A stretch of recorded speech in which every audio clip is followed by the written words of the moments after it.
last out question Tirap tribal বেল্টক লৈ কিছু কন্ট্ৰভাৰ্সি হৈছে এটা কথা যে আমাৰ মাৰ্ঘেৰিটা সমষ্টি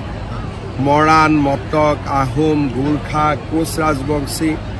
এই লোকসকল আহি আছে বহু দিনৰ পৰা আছে যদি আমি এই লোকসকলক মাটিৰ অধিকাৰ নিদিও এই অঞ্চলটোত এদিন বিক্ষোভৰ অগনি জ্বলিব আৰু এই বিক্ষোভে আমাক সকলোকে অশান্ত কৰিব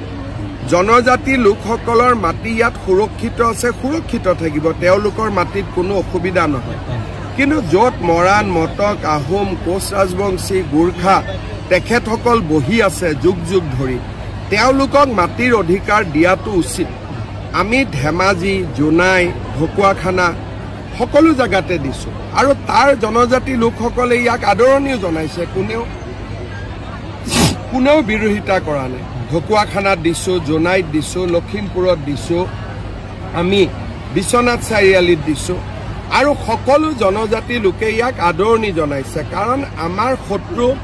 আহোম মৰাণ মটক গোৰ্খা কোচ ৰাজবংশী নহয় আৰু জনজাতি আৰু আমি অসমৰ খিলঞ্জীয়া জাতি সত্তা আমি যদি একে হৈ থাকিব পাৰো তেতিয়াহে আমি অসমখন বচাব পাৰিম আজি মাৰ্ঘেৰিটাৰ বিপদটো আহোম মৰাণ মটকৰ পৰা অহা নাই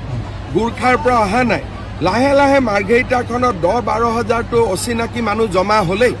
গতিকে মই ভাবো যে সকলোৱে জাতীয় স্বাৰ্থত এই কথাবোৰ চিন্তা কৰিব লাগে